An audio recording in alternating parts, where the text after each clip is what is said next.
So you want the details on my so-called family life? Here goes.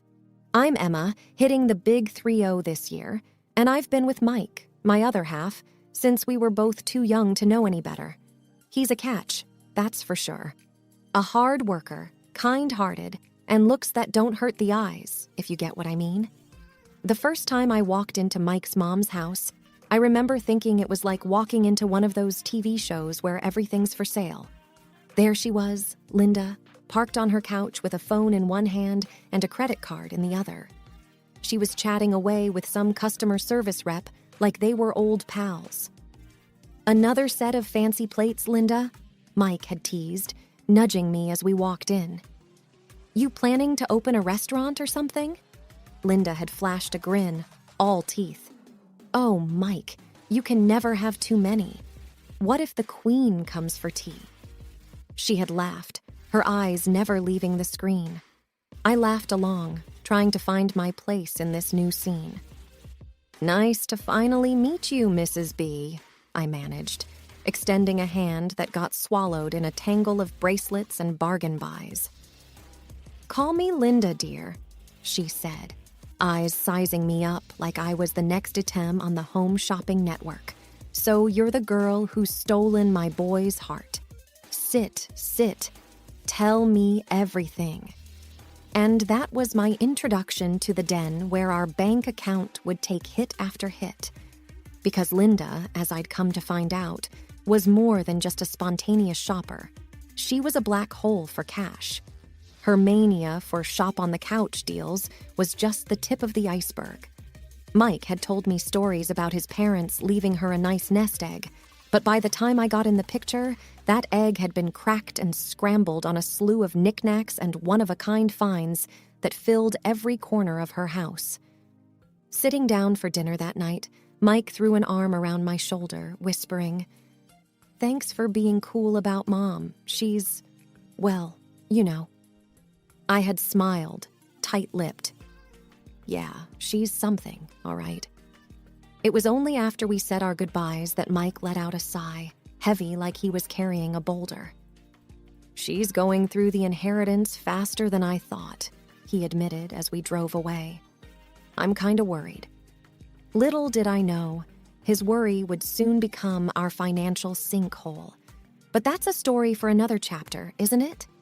Things started getting real when Linda came to us with her hands out, saying she was short on money. At first, it was here and there, a few $100 to cover the electric bill or groceries. Mike and I, we were doing okay for ourselves, so helping out didn't seem like a big deal. But soon, it turned into a monthly ritual. It was a lazy Sunday morning when the topic first came up. Mike was making pancakes, a little ritual of his own, when he said, "Babe, I think we should help Mom out with a regular thing. You know, just until she gets on her feet." I remember pausing, a mug halfway to my lips. "Regular? Like an allowance?" "Yeah." Mike had flipped a pancake, a little frown creasing his forehead. She's struggling." The figure we landed on? $2,000. Every month. I still remember the knot in my stomach when we agreed on that number. It wasn't that we couldn't afford it. It just felt like stepping onto a slippery slope. The first time we handed over the cash, Linda had tears in her eyes. "I don't know what I'd do without you two," she had said, clutching the envelope like a lifeline. "It's no problem, Linda," I had said, trying to sound cheerful. "You'd do the same for us, right?" She had nodded, whipping her eyes. "Of course, darling. Family helps family." But then the next month rolled around, and the next. The envelope of cash was part of our budget, a line item that read, "Linda's Lifeline." Mike never said much about it, but I caught the worried looks he shot our bank statements after each donation to the cause. One night, after we'd handed over the latest installment, I found Mike sitting in the dark, staring at nothing. "Everything okay?" I had asked, flicking on the light. He'd blinked, slow, then nodded. "Yeah, just thinking. You know we're doing a good thing, right?" I had sat down next to him, bumping his shoulder with mine. Yeah, I know.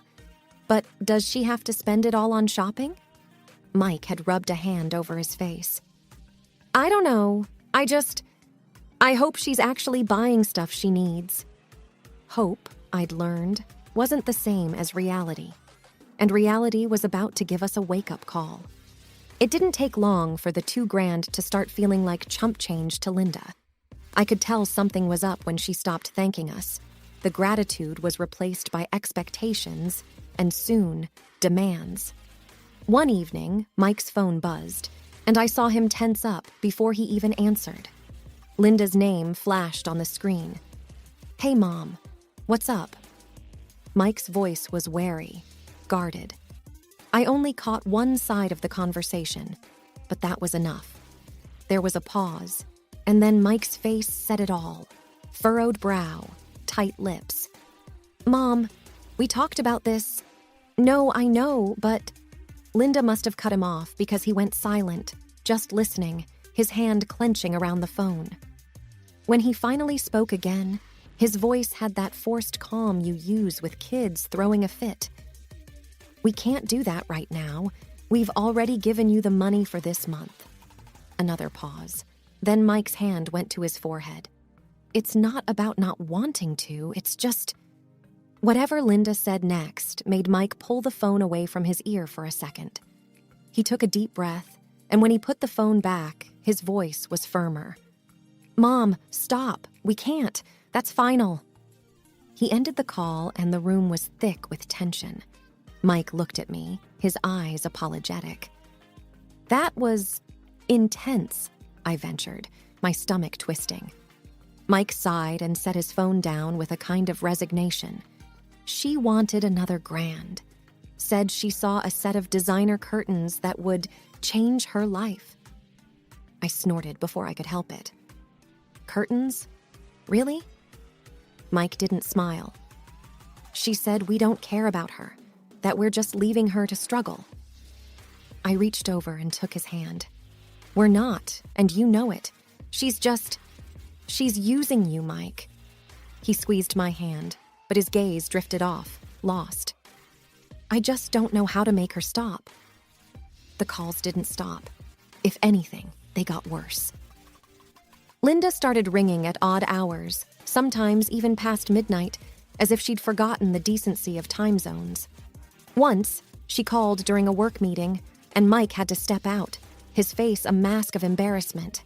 The peak of it all was the day Linda showed up unannounced, wailing outside our front door about how we were terrible children for not supporting her, for leaving her destitute.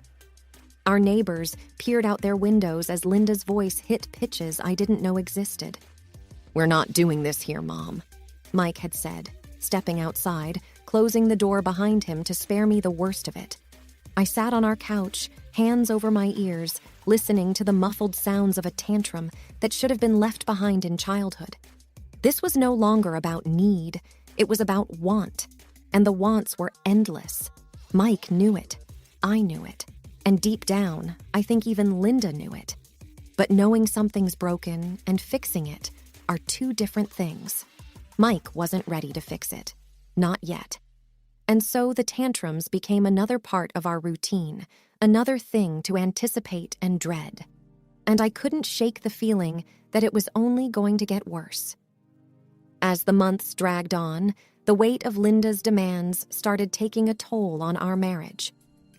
Mike had always been the kind of guy who could roll with the punches, but even he had limits. He was caught in the middle, wanting to please his mom and keep the peace at home. One quiet evening, I found him in the garage, staring at an old photo of him and his mom. He didn't hear me come in. Hey, I said, keeping my voice gentle. He looked up, a bit startled. Hey, I was just thinking. I leaned against the workbench. About? He put the photo down and rubbed his face. About all this stuff with Mom. It's like she's a different person. I walked over to him. It's okay to say no to her, you know. He shook his head. You don't get it. She raised me by herself. She's all I have. But what about us, Mike? What about what we need? It was a plea more than a question. I know, he said, the lines in his forehead deepening. It's just not easy. We stood there for a moment, the distance between us filled with unspoken words. Maybe we can talk to someone, get some advice, I suggested. He looked at me like a man drowning, grasping for a lifeline. Yeah, maybe. The talk ended up being more of a venting session, with Mike pacing around our kitchen, phone in hand, looking for financial advisors, family therapists, anyone who could give us a roadmap through this mess. Emma, she's my mom, but I feel like I'm paying for love, you know? Mike confessed to me one night as we sat at the dinner table, not touching our food. I reached across the table and took his hand. I think she loves you, in her way. But she's taking advantage of you, and that's not love. He didn't say anything for a long time. Then, what if she ends up with nothing because I didn't help? The fear in his voice broke my heart a little. What if we end up with nothing because you helped too much? Mike was trapped in his own head, fighting a battle where every choice seemed wrong. And I was trapped with him, watching the man I loved get twisted up inside, unsure of how to free himself from the ties that bound him so tightly to his mother. I knew then that something had to give. We couldn't go on like this.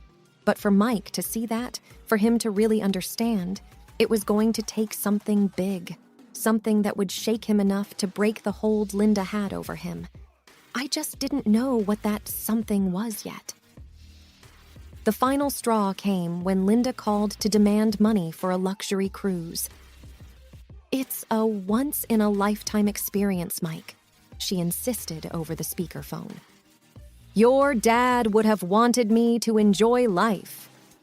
Mike glanced at me, his face pale.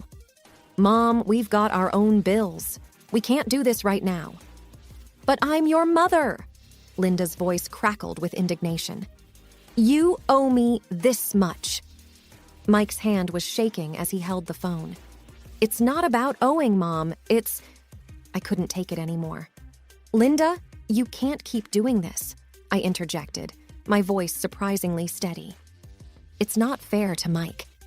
There was a sharp intake of breath on the other end. And who are you to tell me what's fair? You just married into this family. I'm his mother. I felt Mike's hand on my arm, but I shook it off. Being his mother doesn't give you the right to drain our finances. Linda was seething now.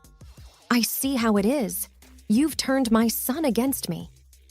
That's not true, Mike cut in, but his voice lacked conviction. It is true, Linda was almost shouting. And if you two don't want to help me, maybe I should just talk to a lawyer about what I'm owed. We both stared at the phone in disbelief. You would sue your own son? Mike's voice was a whisper. If I have to, Linda shot back. I'll call you tomorrow. You better have a good answer. The call ended with a click, leaving a heavy silence in its wake. Mike looked at me, his eyes hollow. I can't believe she would go that far. I wrapped my arms around him, but there was a cold fear in the pit of my stomach. We need to stand our ground, Mike. He nodded slowly, wrapping his arms around me in return. Yeah, we do. That night, we lay in bed, wide awake, knowing that things couldn't go on like this. We had to confront Linda, but the thought of it twisted my guts. She was family, but this was war. A war we never wanted to fight. I watched the sunrise, a routine that brought little comfort these days. Mike was still asleep, the stress of the situation with his mom weighing on him even in his dreams. The idea came to me, a desperate thought that seemed to dance on the edge of sanity. What if Linda believed we were no longer here? Not a permanent deception, just long enough to see her true colors. Over breakfast, I broached the subject with Mike. What if Linda thought we were gone? Not forever, just to see what she'd really do. He nearly choked on his coffee. Gone, as in dead. Exactly, I said. We can tell if her tears are real or just for show. He was silent, the the fork halfway to his mouth. "That's intense," he finally said. I nodded. "But necessary." After a moment of heavy silence, Mike agreed. "Let's do it." My mom was the linchpin, her voice a quivering whisper over the phone. "Linda, they had an accident. It's bad. They didn't make it." We huddled in our bedroom, straining to hear through the closed door. Footsteps, then Linda's voice, callous and clear. "So what's in it for me? They must have left something behind." I squeezed Mike's hand so tightly it hurt, shock coursing through us at her blunt words. My mom's voice cracked, playing her part perfectly. "Linda, they just died. Is money all you're thinking about?" "Well, what else am I supposed to think about?" Linda retorted, a scoff hidden in her tone. "I have to take care of myself. They were my support. And now what?" We emerged then, stepping into the living room. Linda's reaction was a mix of horror and disbelief. But the call." Mike was a statue of cold resolve. "You're not getting anything from us, Linda. Not now, not ever again." Her face twisted, anger and shock warring for dominance. "You tricked me." "No," I corrected her, my voice surprisingly steady. "We just showed you the truth." Mike opened the front door, his gesture final. "Goodbye, Linda." As we watched her leave, a part of me mourned the loss of what should have been a family. But we hadn't really lost anything, had we? We'd only uncovered the painful truth that had been there all along. The next few days were eerily quiet. Mike and I rarely spoke about Linda, as if mentioning her might break the calm that had settled over the house. But we couldn't avoid the topic forever. We heard things through friends, little snippets of how Linda was coping. Or rather, not coping. One evening, as we sat on the couch with the TV murmuring in the background, Mike broke the silence. "I heard Mom's selling the house." "Really?" I replied, keeping my eyes on the screen. He nodded. "Yeah, and everything she bought from those shopping sprees." I turned to look at him. "How do you feel about that?" He shrugged. "Relieved, I guess, and sad. It's like I don't even know her." We sat in silence for a moment, the weight of his words hanging between us. Then, a knock at the door. We exchanged a glance, neither of us expecting anyone. Mike got up and I followed, hovering by the hallway as he opened the door. It was Linda, looking smaller somehow. "Can I come in?" she asked, her voice void of its usual demand. Mike hesitated but stepped aside. She walked in, not meeting our eyes. I got your mom's message," she started, fiddling with her purse. "We know," Mike said flatly. "I've been selling stuff, trying to make ends meet without asking you for money," Linda continued. Mike crossed his arms. "Why are you telling us this?" Linda looked up then, her eyes wet. "Because I was wrong. And..." She took a breath. "And I'm sorry." It was the first time I'd ever heard those words from her. Mike and I exchanged a look, a silent conversation passing between us. "We appreciate the apology, Linda," I said, "but things can't go back to how they were." "I know," she nodded, wiping her eyes. "I know." And with that, she left, closing the door softly behind her. Mike and I returned to the couch, the TV still murmuring away. "Do you think she meant it?" I asked after a moment. "I don't know," Mike replied, "but I hope so, for her sake." We sat there, the room growing dark around us, contemplating the future and what it might bring. It's funny how life has a way of settling down after a storm. Things with Linda quieted down after she left our house that day. Mike and I, we moved on with our lives, finding peace in the small, daily routines that make up a life together. One evening, after dinner, we were cleaning up when Mike's phone buzzed with a message from an old family friend, Dave. He hesitated for a moment before reading it out loud. "Linda's sold off all her shopping channel hoard. House, too. She's in a rental now. over by the east side. I put down the plate I was drying and looked at him. How do you feel about that? He took a deep breath, pondering. Empty, a bit, but also relieved? Relieved, I echoed, not because I was surprised, but because I felt it too. Yeah, she's making her own way, isn't she? Even if it's not what she's used to. He seemed to be trying to convince himself more than me. I nodded, leaning against the counter. Dave say anything else? Mike scrolled through the message. Just that she's telling everyone who'll listen that we've abandoned her, that we're terrible for cutting her off. There was a sting to those words, a sting that might have hurt more once, but not now, not after everything. We haven't abandoned her, Mike. We set boundaries, I said firmly. He looked up, a half smile tugging at his lips. I know, and it's better this way, for all of us. We went back to cleaning up, the house filled with the comfortable silence of two people who understood each other. Later that night, as we settled into bed, Mike turned to me. You know, I don't feel guilty. I found his hand under the covers and squeezed it. You shouldn't. We did more than enough. Yeah, he said softly. We did. We turned off the lights, and in the darkness, I felt the last remnants of tension leave my body. Outside, the world went on, and inside, we had each other.